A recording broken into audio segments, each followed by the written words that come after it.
Oh my gosh, oh my gosh. It's time. It's time, it's time. So I'm gonna tell you how it's gonna go and get some people on here. I'm gonna get some people on here. It's gonna be so fun. Oh good, okay. I'm like, oh, I need comments. I like comments. Hey Christina, hey Sarah. Hello, hello. How are you guys doing? So, hey Beth, hello, hello. I'm purposely doing it on Facebook so I get a lot more people to watch. Hey Jan, hey Stephanie, hello, hello. This is the best, oh I should tilt it up so you can see Beatrice a little bit better up there. Ooh, there she is. Okay, so you see all that right there? I could have cleaned it up, but no. There's so much going on in my life, y'all. So that's inventory for my store that's not going live on Friday. That's gonna go live later. We're gonna talk about that. I'm moving. There's so much going on. So, and in between all this, I decided I was going to finish this book and publish it myself and do everything.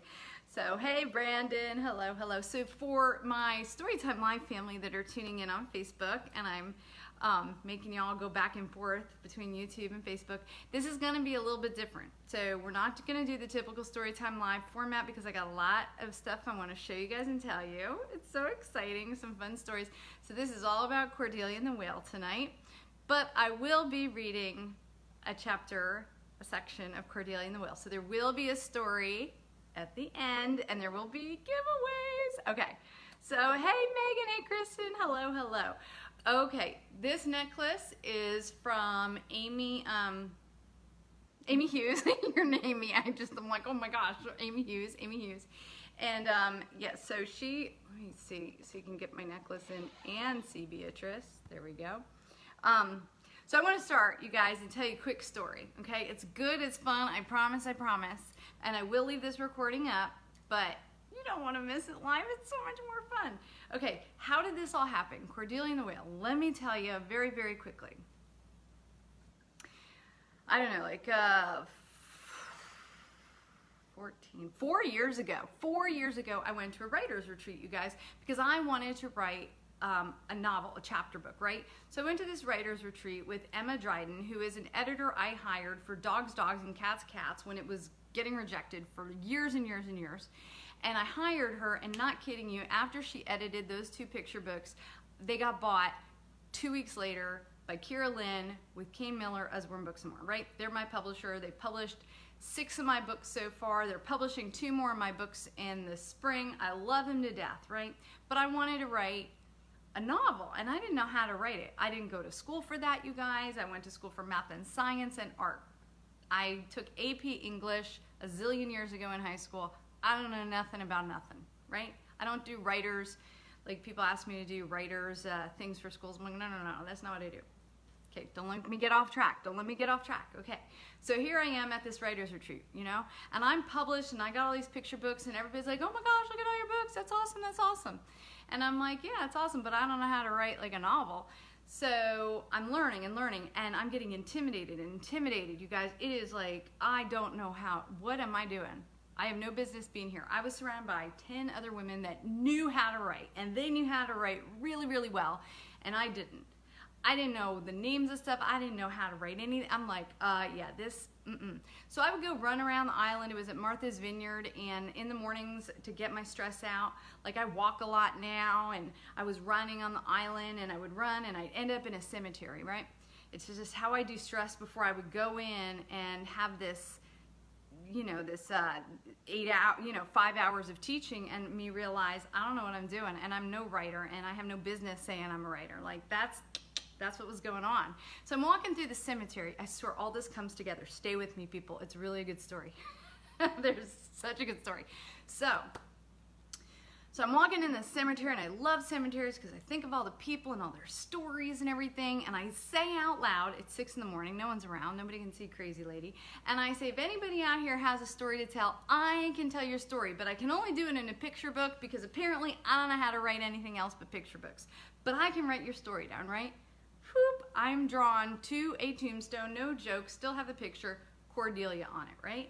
And I'm like, Cordelia, I love that name. And I hadn't watched Buffy the Vampire Slayer. I didn't know about Cordelia. Like that to me, first time I ever heard the name, Cordelia. Couldn't stop thinking about that name. Kept going back. I brought my friend Joyce back with me to the cemetery. That's when I found out that skunks are nocturnal and they come out at night, and we got trapped in the cemetery. Every way we went, there was a skunk there, whatever, you know. I shared Cordelia. I drew her picture because 3 months later, so I went home, didn't write the book or anything. I'm like, I'm never writing a novel. I don't know how to write a novel, nothing. But I can't stop thinking about this little girl, Cordelia, right? I'm like, yes, I can't write a novel. I get it. Picture books are my deal. Got it. Dogs and picture books. So I give up on the novel writing. I give up. I'm not going to do it. Too hard. Too hard. So, but then 3 months later, I'm sitting in my studio, and this little girl starts talking to me, whispering in my ear. My characters, they talk to me. I really hear them. And she says, swear, hand to God, the universe, everybody up there, this is what happened. She says, my name is Cordelia, and I can fly. I'm like, what? You can what? She's, I can fly. I'm like, is this like a metaphor? She's like, nuh-uh, I can fly. I'm like, what? That is so cool. Tell me more. She didn't tell me more, but she showed me a picture. I drew her a little picture. Hope Fisher has the original picture, the first Cordelia I ever drew. Hope Fisher's the one that said, ooh, that Cordelia girl, she's something, Michelle. She's something, Michelle. And Hope Fisher, she believed in Cordelia even before I did, right? I write the story down. I send it into my publisher. I'm like, I'm in love with this book. You gotta make this book. And they rejected that book. Yes, they did. They rejected Cordelia at first. I was like, what? Nah. They did. And then, because Dog and Mouse had just come out, they wanted to give Dog and Mouse some time. I'm like, oh, but you gotta buy this book. Then no, didn't want to buy the book. A few months later, I'm looking for an agent because I'm like, oh my gosh, now I gotta get an agent to sell this book. Blah, I didn't want to do it. I'm about to get a yes, because you can tell when you're starting to get really good rejections, it means you're gonna get a yes soon. And I was getting really good rejections from really good agents, y'all. Some good agents, but I won't name drop, but good agents. And I'm like, they still rejected me though. So good agents still said no. Anyway, so I'm like, oh, I'm close. So I email back my editor and I'm like, look, I really think this book should be with Kate Miller. I'm just asking you one more time. You can say no and I'll go away, I promise, but please consider it one more time. Boom, they decided, you know what, we do want that book. That became Cordelia, y'all. And the dedication in Cordelia is to Hope Fisher and Joyce with the skunks and who believed it. And so that's why that's dedicated to Joyce and to Hope, right? So I'm like, ta-da! And the book came out and it sold really well and it was great and people loved the book and there was a doll with it. And could life get better, right? And I'm like, la la la, life is good, okay? Now, it's a year after it's a year after the book comes out, the following summer, and I hear another voice. It's female, older this time, older female. And I'm like, well, who are you? And she's like, well, I'm that whale in the back of the book. I'm like, what? Yeah, I'm the whale in the back of the book. Do you know this book? I'll show you if you don't know. Ready? Whoop. That's the whale in the book, right? And she goes, and I'm like, well, what's your name? She didn't tell me your name at first. She's like, I'm not telling you that. But I was obsessed.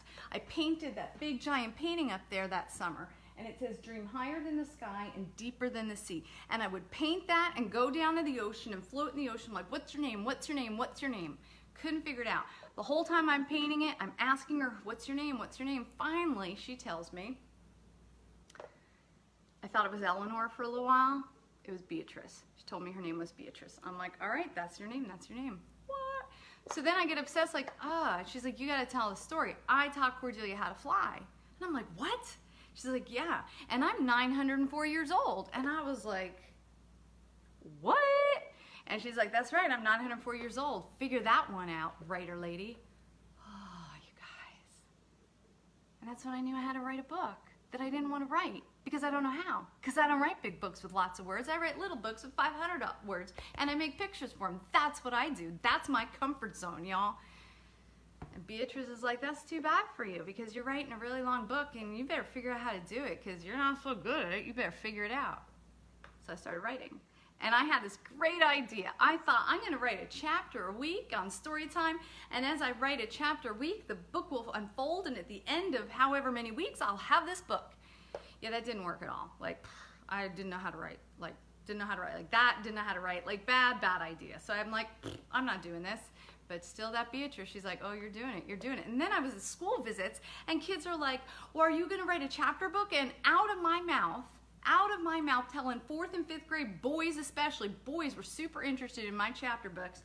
I was like, yes, I am. It's about the whale in the back of the book. Her name is Beatrice. And I'm thinking, Michelle, shut. You don't lie to children. You do not lie to children. And I'm telling these kids, and they're like, you promise you'll write that book? I'm like, I promise. And I'm like, crow, I said, crow. I said, shoot. I don't lie to children, and I don't break promises to them. So I had to start writing this book. You guys, 3 years ago, I really started writing this book, and I wrote it and wrote it and wrote it. And I thought, this is awesome. And I talked to my editor, and I got this TED Talk fellow who agreed to write the foreword, who's an expert on blue whales. And this is last summer, and I'm like, this is gonna be amazing. And I sent it to my editor, and I'm like, this is gonna be incredible. And that summer, there was a lot of other stuff going on. And I sent it, right? And then that same summer, then I'm finishing it up, and I'm like, I did it. It's 35,000 words. Oh my gosh, I wrote 35,000 words, and they all made sense. And I love this story. I was like, this is incredible. It's magic, you guys. Magic. So something else was going on that summer. I met this woman through Facebook, and her name was Erin. And Erin has a little girl, and her name is Sophia Jane. So Sophia Jane, last summer, I got to learn about. Sophia Jane, that's her. Check out the red hair, right? This is her mom and her dad, Joe and Erin. And I'm trying to find a few pictures that show her personality. And she was a Wonder Woman girl. She loved Wonder Woman. Now, I did not ever get the honor of meeting Sophia Jane. She passed away last fall after a battle with cancer. And I did get to meet her mom, but that's not the part of the story yet. So when I'm writing this book, and I'm sure, like, oh my gosh, I'm doing it, I'm in the shower and I hear this voice and it says, send Erin the manuscript. Now, Erin and I had started talking at night. Like, she'd be in the hospital room with her daughter, and her daughter would be sleeping, and we would text back and forth, and we got to know each other. I sent her all my books, and she said, Sophia loves to hear Cordelia, and she loves to hear Jonathan James and the What If Monster, and she took comfort in my books as well, and Sophia Jane did when she was able to listen, right? And that meant so much to me, that my books were there for them, right? That's why I do what I do. And so I hear this voice in my head that says, send her the manuscript. And you guys, I don't have critique groups. And I'm not advising this, but I don't have critique groups. I don't show anybody my work. I'm super, super self-conscious of my stuff before it's done. Usually it's just an editor or very, very few trusted people. And I'm talking to you guys, less than 5 people ever see the things that I write ahead of time or draw. It's just something it's so vulnerable and personal, I hold everything back. So when I heard this voice say, send her this manuscript, I said, no way, not happening. And it kept talking to me and said, send it to her. So finally, I'm like one night, and I find myself like talking to that kid, yeah, I'm gonna write this book. I'm texting Erin, and I said, you know, I know you have a lot of time when Sophia's sleeping and you're reading a lot. Would you want, and I'm praying she'll say no, right? Would you want to see this manuscript? It's totally not edited. It's really bad probably. And she's like, yes. And I'm like, okay, I'm gonna send it to you. And I said, it's not edited, nothing, right? Send it to her. And there were some scenes in it I was a little worried about that were kind of hard in her situation, and that's another reason I was hesitant to send it, but I sent it. And then I didn't hear anything back, which, you know, I'm not gonna be like, hey, while you're, you know, in the hospital, could you tell me? Like, I didn't, you know. A few weeks later, Erin writes back quickly and she goes, just to quickly let you know, I read the book. I read it. I asked Sophia if she wanted to hear the book.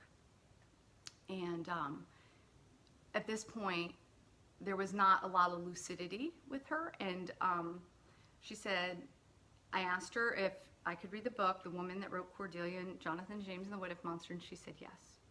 And I sat there and I read her a chapter. And then I asked her if she wanted me to keep going. And she said Sophia would nod. And then I asked her if she wanted me to read another chapter. And Sophia would nod. And she said, I read the whole book in 4 hours with one bathroom break. Because every time I asked Sophia if she wanted me to keep going, she said yes.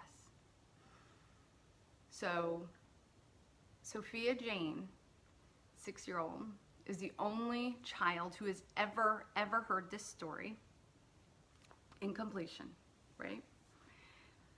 So I finished the book. I send it to my editor. I am like, feel so accomplished. I feel like I'm doing something. And the book gets rejected. And it gets rejected with not much reason. There was not much feedback I got, and that was really hard. I still am not exactly sure. Well, I am now. I'll tell you why I know it was rejected, but didn't get much feedback at the time. So I am crushed, y'all. I am devastated. I am crushed. And I feel exactly like the fraud that I thought I was. I hadn't been rejected in a long time. I had a pretty rockin' success rate. So that, like, it hit me hard. And I felt like I was gonna let Sophia down, right? And so school visits started. I get rejected. I wasn't really, I hadn't told a lot of people about it because I'm like, what am I gonna do now? What am I gonna do now? So I'm going to Pittsburgh, and I drive from Florida to Pittsburgh for reasons I won't get into, but I do school visits in Pittsburgh, and I realize as I have to drive from Pittsburgh to Delaware, I see where I'm going, and I see that it goes right through Hershey, Pennsylvania. Well, guess who's in Hershey, Pennsylvania? Is Sophia and her parents at Hershey Medical. So I call Aaron and I say, hey, I'm gonna literally be driving right by the hospital. I know I can't see Sophia, but can I get a cup of coffee with you? And she says, oh my gosh, I'd love that. And I let her know. I said, as I'm driving by, if you can't see me for any reason last minute, it's off the highway. Like, you can cancel the last second, okay? So I'm like, all right. I call her, she's like, yes. Perfect day, right? Perfect. It's night. I get there like 8:30. I pull into the hospital. I find parking. I go in. She meets me in the Starbucks downstairs. We get to the Starbucks right before it closes, and we actually get coffee, and we hug. And I had brought her a homemade plush Beatrice that I had made, and we hug and we sit down, and the first thing Aaron says to me is, you have to make that book. You have to finish that book. You have to make that book. I read it to Sophia again. You have to make that book. And that's when I told her, well, it just got rejected. And I said, but I'm gonna make that book. I don't know how yet. I don't know what I'm gonna do, but I'm going to make that book. And I went and finished my school visits, and the whole time in the back of my head, I'm like, do I find another publisher? Do I gotta get an agent? If I do all that, we're looking at 3 years out, because that's the time frame. And then will another publisher want to buy a book that's associated with a picture book from another publisher? I'm like, what do I do? And finally I said, there's only one choice here. I have to self-publish it. And I started researching, and I contacted Emma, and I had to submit to see if she'd take me on as a client, and I was terrified because I didn't know if this book got rejected because it was so terrible, if it was unfixable, if it wasn't worthy. I didn't know. And so I was waiting with pins and needles if Emma was gonna say, no, like, this is too far. Like, no, you got a workshop, you got a lot. But instead, she wrote back, and she said how special she thought the book was and how much she wanted to work on it with me, and I hired her. Emma is a New York Times best-selling editor. She edits New York New York Times bestsellers. She took me on as a client. I was so lucky to get her back with my picture books 7 years ago, and I cannot believe that I got her again. And it 8-month waiting list. She's an incredibly talented woman. And when I got my first set of edits back, which was in April, I understand why it was rejected the first time. There was so much work, you guys. There was so much, and I kept thinking, that beautiful, sweet little girl listened to this unedited version, which Erin knows because she's heard it. And, oh, Sophia Jane. And I feel her presence so often when I'm frustrated. And you guys, this is so hard to do everything yourself. I'm doing illustrations, I'm writing the book, I'm editing my work. I had to hire the editor, the copy editor, then my own editing, then the illustrations. Thank God my best friend's an art director. She helped me art direct the cover, which is coming. I promise you guys it is. Then I had to figure out how to self-publish. And you guys, there's so much out there, and it's so hard, and it's so confusing, and it's so expensive, and I want this so much, and I want this for kids out there to feel safe and to feel loved and feel connected. And that's what this book has been doing. It connected me to Sophia Jane, and it connected me to her mom, Erin, and that Beatrice right there, it connected me to the people that tagged me on Facebook, and then Sarah, who made it. Somebody made this amazing whale, and I drove to Houston to get it with a passenger van, a cargo van, and that's how I know Christina on here, because I put on Facebook, can anybody put me up for the night while I go get this giant whale? And Christina and Brayden and her husband said, come to our house. Total stranger. They let me stay in their house so I could get that big whale.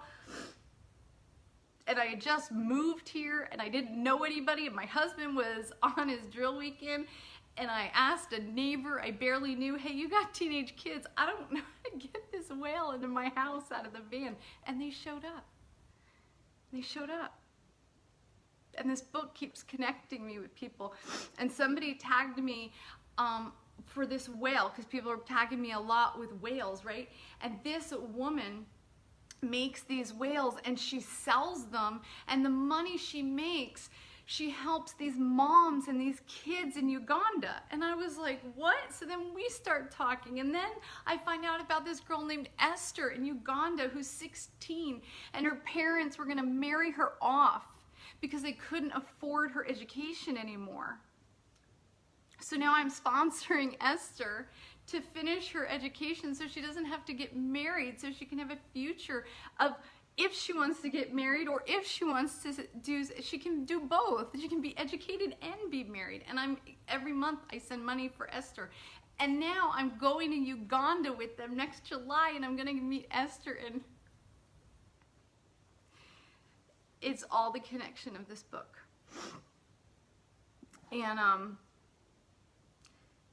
so many magical things keep happening because of this book, and I am so very grateful that I didn't quit.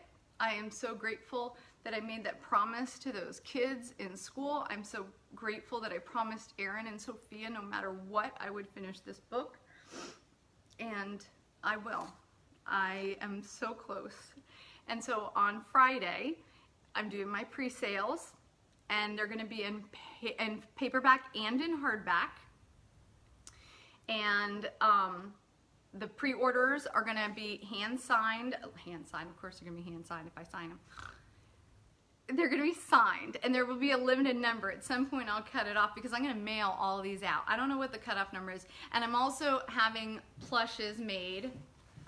This is a prototype. This isn't the prototype. They made it with felt. It's going to be fluffy and fuzzy, and I'm waiting on that picture. It's driving me crazy. I was emailing them. I'm like, please, my website goes live. Please, do you have a picture? They're really trying to get me the picture.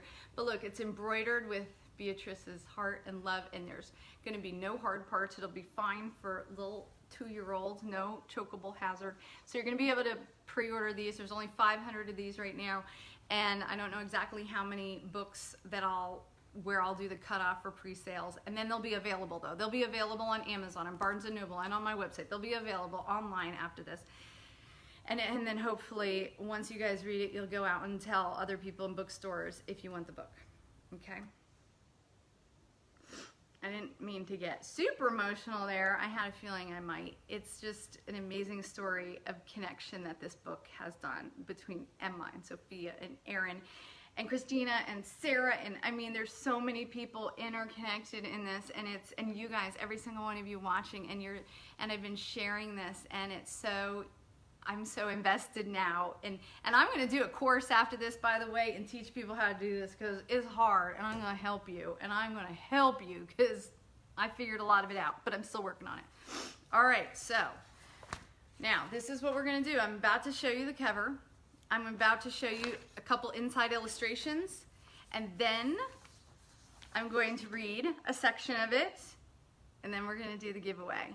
So I'm going to give away 5 paperbacks, signed paperback books. You'll get them in October. If you win, you got to contact me, okay? You're going to have to message me on Facebook or whatifmonster@gmail.com, and you're going to say, I'm a winner, chicken dinner, send me your address, okay? And you have won a signed paperback, and I will get it to you, and you guys are going to do really good stuff with the wrapping and everything. It's going to be such a special package. Okay, so first, here's a picture. This is one of the interior illustrations. It's all black and white on the inside. There's like, ooh, stars. I don't want to show anybody. They'll stop. I know you people. You'll pause it and read it. And here's a picture of Beatrice coming out of the water. What? Okay.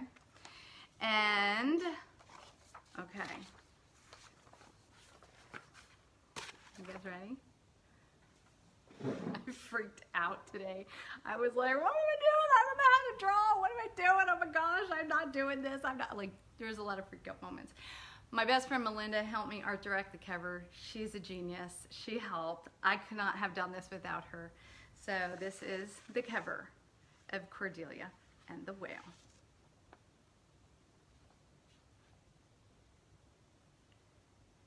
Let me get it up. It's watercolor. Look, Michelle Nelson Schmidt, forward by Asha DeVos. So I'm trying not to keep it crooked. So that is the cover. There's our girl, y'all. There she is. And if you don't like it, lie to me. All right.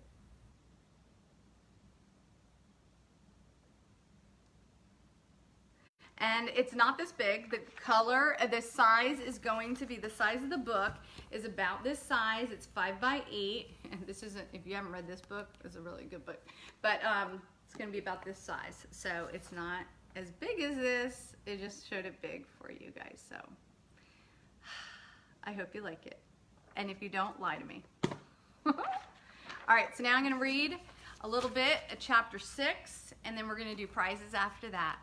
Thank you, guys. I will read every single comment. Don't worry. Okay? That was Emma. Emma kept saying, like, people are going to want to see her eyes. People are going to want to see her eyes. And you can't get, that looks dark, but they're like a bluish green. They're a bluish green.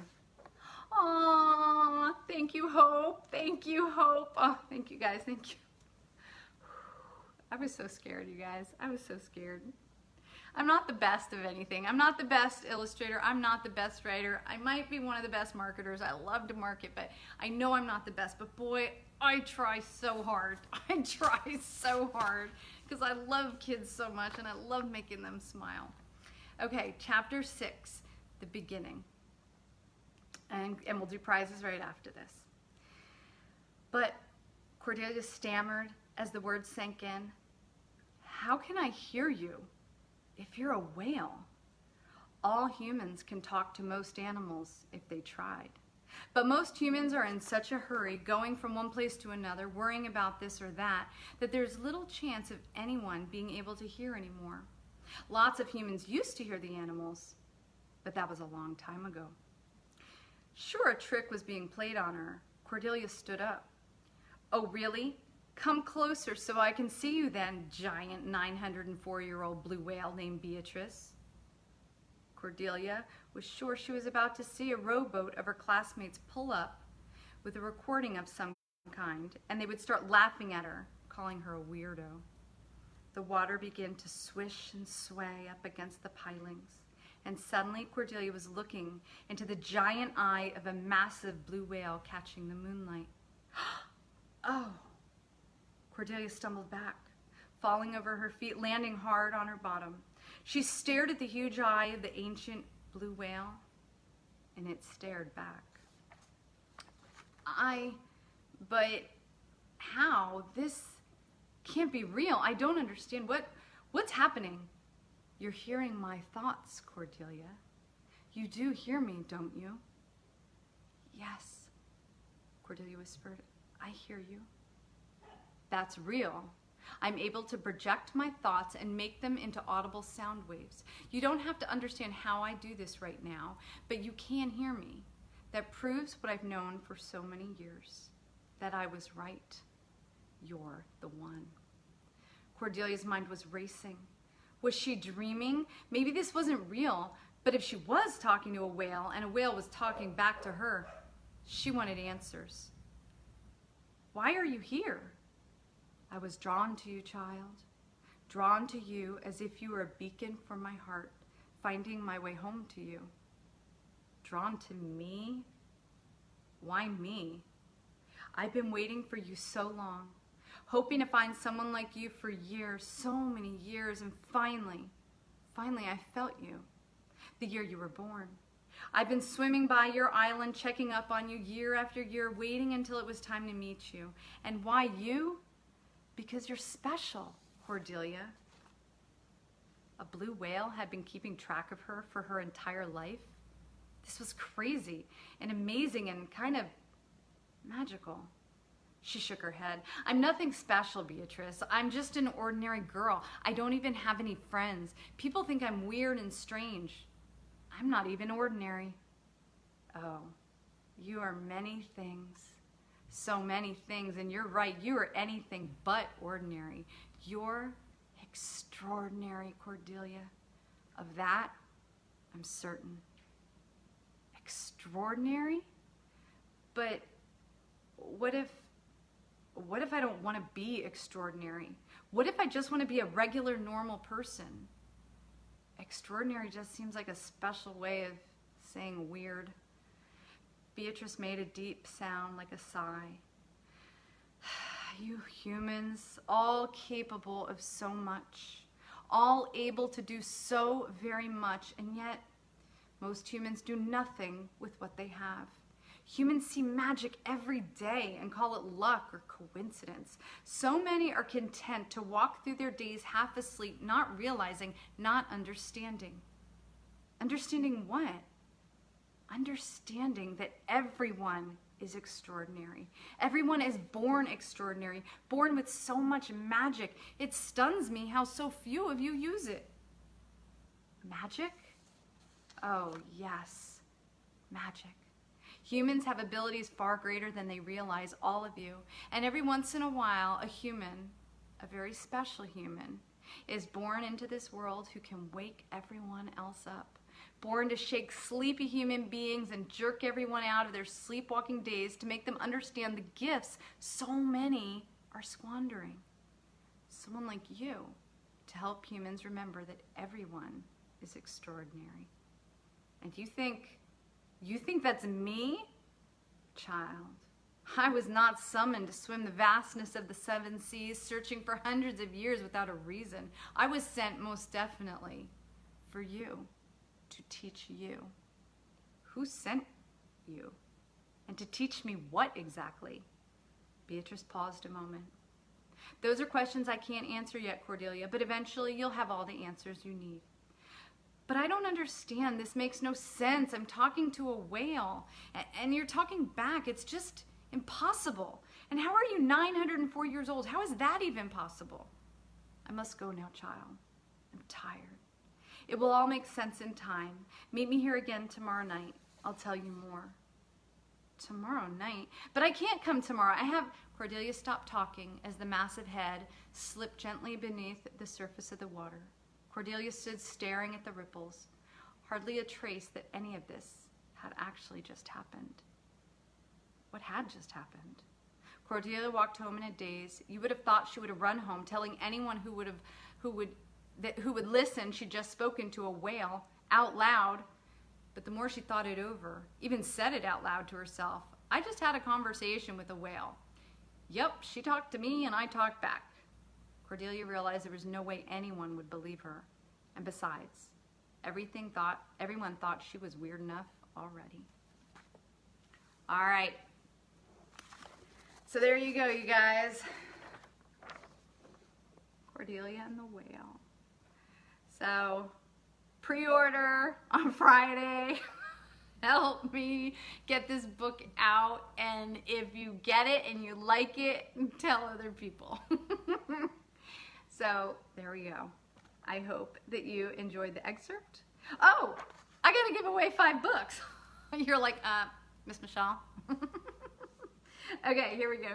We're gonna give away 5 winner chicken dinners, you guys. 5 winners, okay? Gotta send me your address. You have to claim your prize. Try and do it within the next 24 hours, but I'm going to let you claim your prize whenever. What am I going to do? Say no? Okay, here we go. 5 winner chicken dinners. I was only going to do 3, but see, look how many of you showed up to watch. There's a lot of you. Okay, here we go. Number 1 is Christina Tiberio in is that Massachusetts. What? Where Cordelia and Beatrice were born, in Massachusetts. So Christina Tiberio.